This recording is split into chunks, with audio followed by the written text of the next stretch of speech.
En Je pense ironisant. que si Dieu, et je pense que si Dieu lui pose cette question, c'est que Élie n'était pas censé être là où Dieu l'a trouvé. Amen. Amen. Élie n'était pas censé être là où Dieu l'a trouvé s'il lui Mhm. pose cette question. Ouais. Et que c'est la peur qui l'a fait fuir de là où il était. Peut-être que si Élie, il n'aurait pas eu peur, il se serait affermi, il aurait pris courage, mais peut-être que les histoires de Jézabel, ce serait fini depuis longtemps. Il aurait terrassé toute l'armée de Jézabel, tous ces trucs-là, et ce serait fini. Mhm. Mais non, il a laissé la peur prendre le dessus, et ça a dévié les plans que Dieu avait pour lui, certainement. Mhm. Ça a certainement dévié les plans que Dieu avait pour lui. Mhm. Et du coup, deuxième point, contrairement à Élie, David n'a pas eu peur de son adversaire. Amen. David, il n'a pas eu peur de son adversaire Goliath. David était confiant, il connaissait Dieu, il savait quel Dieu il servait.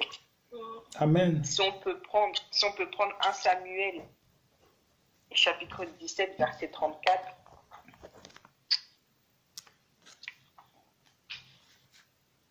1 Samuel, chapitre 17, verset 34.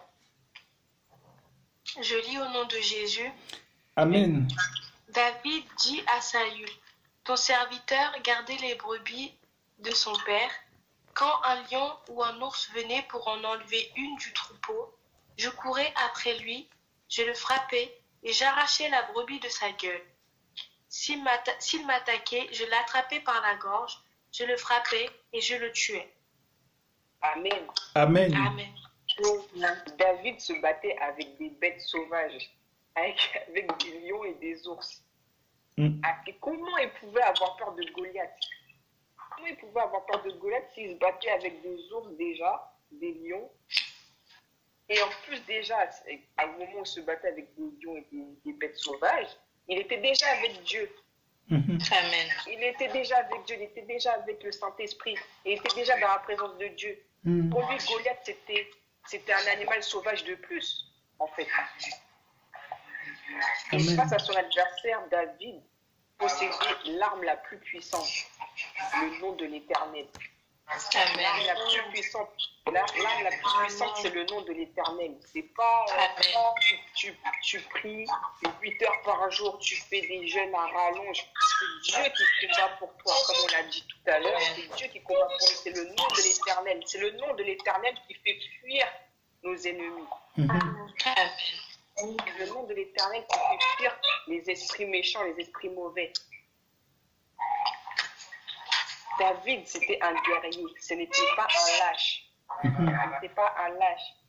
Et un chrétien ne peut pas être lâche. Un chrétien ne peut pas être lâche. On marche avec le roi des rois, le Seigneur des seigneurs. Mhm. Comment se fait-il que Amen. nous soyons lâches? Amen. Comment se fait-il que nous avons peur de...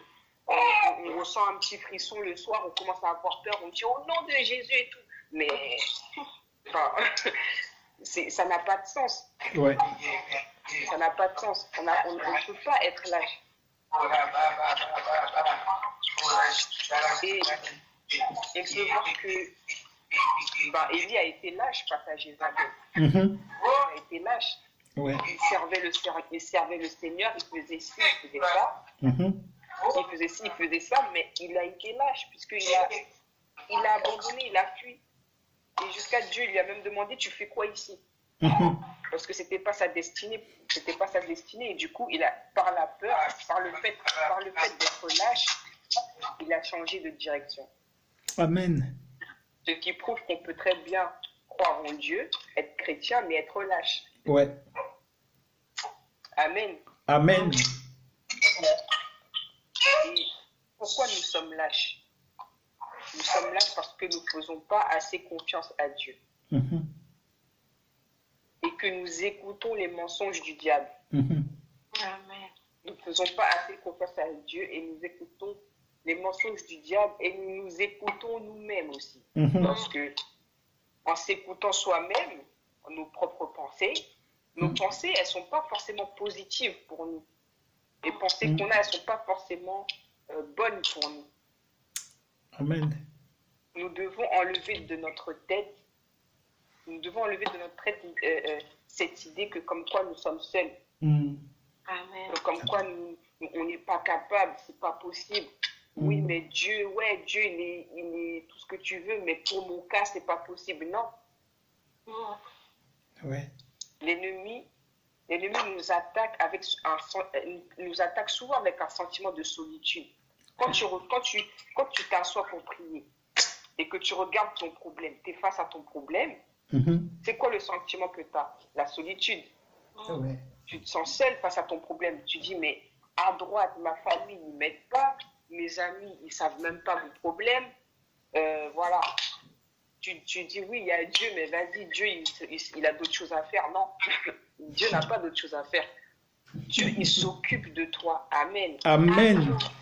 Dieu, il veut s'occuper de toi. Mais maintenant, toi aussi, aie confiance en lui. Amen. Aie confiance en lui et arrête d'écouter les mensonges de l'ennemi. On ne pourra pas faire des exploits si déjà dans notre tête, on est perdant. Si Amen. déjà dans notre tête, on est perdant, on ne pourra pas faire d'exploit. Mm. Si déjà dans ta tête, tu ne vas pas y arriver, mais ton exploit, je ne sais pas comment tu vas le faire. Amen. Il faut être sûr de ce que tu veux, de ce que tu vas accomplir. Il faut être sûr que Dieu est avec toi. Mhm. Notre foi, elle n'est pas basée sur ce qu'on possède. C'est pas parce que Dieu t'a donné quelque chose que oui, ben, donc il m'a donné ça, donc ok, maintenant j'ai foi. Non, Mhm. ta foi, même quand tu t'as pas encore vu. Ta foi, même quand tu n'as pas encore vu. Amen. Amen. Et comme l'a dit Papa Roberto mercredi, Mhm. le Saint-Esprit est notre véritable ami. Hallelujah. Le Saint-Esprit est notre véritable ami. Mais comment? Le Saint-Esprit, c'est ton ami, d'accord? C'est ton ami. Mais tu fais comme s'il n'est pas là. Mhm. Il te dit quoi faire, il te dit comment faire, il t'encourage, mais c'est les pensées du diable qui viennent d'abord, c'est tes propres pensées qui viennent d'abord, c'est tes problèmes qui viennent d'abord. Non, ça peut pas marcher comme ça. Si le Saint-Esprit est ton véritable ami, tu l'écoutes lui d'abord. Parce que le Saint-Esprit sait ce que toi tu as besoin. Le Saint-Esprit sait ce que tu as besoin et il est là pour t'encourager même dans tes difficultés. Mhm.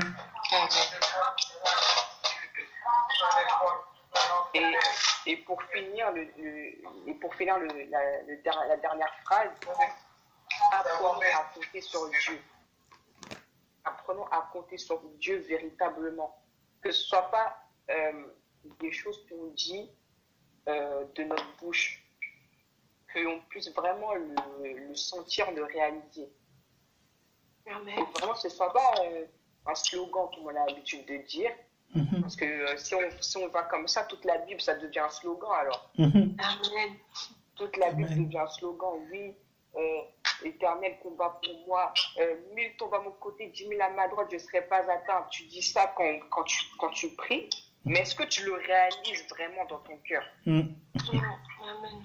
Parce que c'est des choses qu'on prie pour ça, des choses qu'on a l'habitude de citer dans nos prières, Mhm. mais ce n'est pas à force de le citer que ça va commencer à prendre forme. Je ne sais pas si je suis claire. C'est pas Amen. parce qu'on le cite plusieurs fois dans nos prières que ça va commencer à prendre forme. Non, il faut croire d'abord. Ouais. Amen. Amen. Il faut croire d'abord et c'est après que ça prend forme. Mhm. Amen. Amen. Et je vais donner deux petits versets pour finir. Le psaume 23, chapitre 4. Tu peux lire, Daniela. Psaume 23, verset 4. Même quand je marche dans la sombre vallée de la mort, je ne redoute aucun mal, car tu es avec moi. Ta conduite et ton appui, voilà ce qui me réconforte.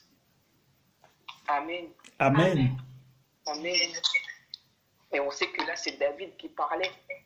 David, il a toujours eu confiance. Il a toujours eu confiance. Il n'a pas douté comme Élie a douté. Il n'a pas eu peur comme Élie a eu peur. même quand il a péché, il s'est repenti tout de suite. Il n'a pas essayé de dévier, il n'a pas essayé de dire oui, non, en fait, c'est compliqué. Non. Il sait que le Saint-Esprit, c'est son ami, donc il est parti se repentir, il est parti demander pardon. Amen. Amen. Il n'a pas essayé de trouver des stratagèmes, des subterfuges, des trucs. Non. Il sait que de toute manière, il a péché, donc il faut qu'il aille vers son ami pour demander pardon et pour repartir. Amen. Amen. Amen. Et le dernier verset, dans Ésaïe, chapitre 12, verset 2.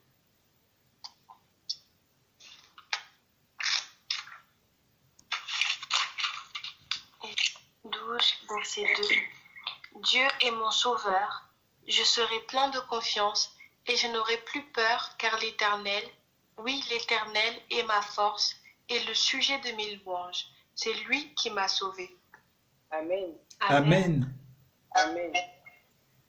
Ce verset résume tout ce que j'ai dit depuis le début. Dieu est notre sauveur et nous avons pleinement confiance en lui. Avoir pleinement confiance en lui,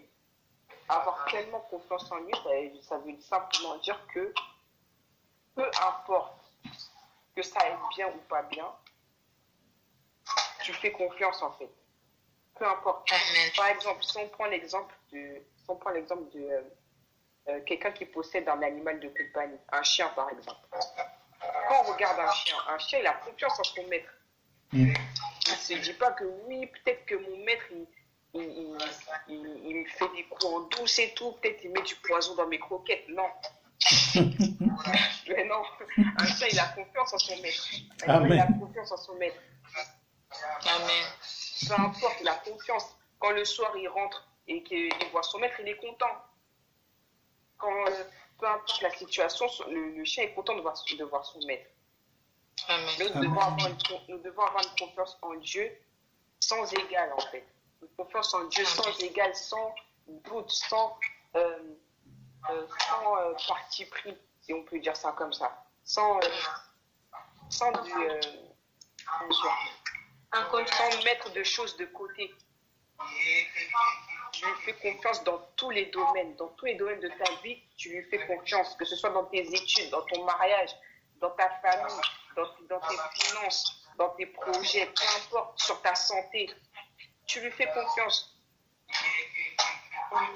C'est facile à dire, mais c'est pas facile à accomplir, faire confiance. Mais en nous appuyant sur Dieu, ça va le faire. Amen. Amen. Amen. Donc, voilà ce que j'avais à apporter. J'espère que vous avez été bénis. Amen. Gloire à Dieu. Amen.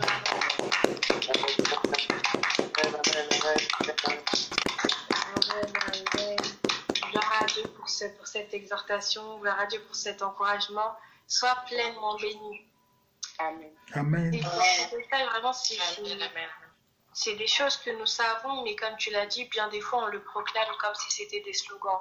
Mais la bonne nouvelle, c'est que nous avons le choix d'adopter l'attitude soit de Élie, soit de David. Et je sais que David, c'est pas quelqu'un, ça n'a pas été un saint du début jusqu'à la fin. Il a commis des erreurs. Il est tombé. Et il n'a pas fait des petits péchés. Hein. Il a péché vraiment. Dieu même lui sait. Mais il faisait part à Dieu de ses faiblesses en fait. Sa force, elle résidait dans son intimité avec Dieu. Amen. Et bien des fois, nous cherchons à être parfaits pour nous approcher de Dieu. Mais David, lui, même dans ses imperfections, il était au pied de Dieu. Amen. Donc, ce manque de confiance, ce doute, cette peur, déposons-les au pied de la croix ce soir. Prenons 5 minutes pour vraiment déposer cela au pied de la croix et lui dire, Seigneur, je te donne mes peurs, je te donne mes insécurités, je te donne mon manque de confiance. Je décide de tout laisser au pied de la croix. Et dorénavant, je veux avancer les yeux fixés vers toi, même si je ne comprends pas, même si ma raison, par la logique humaine,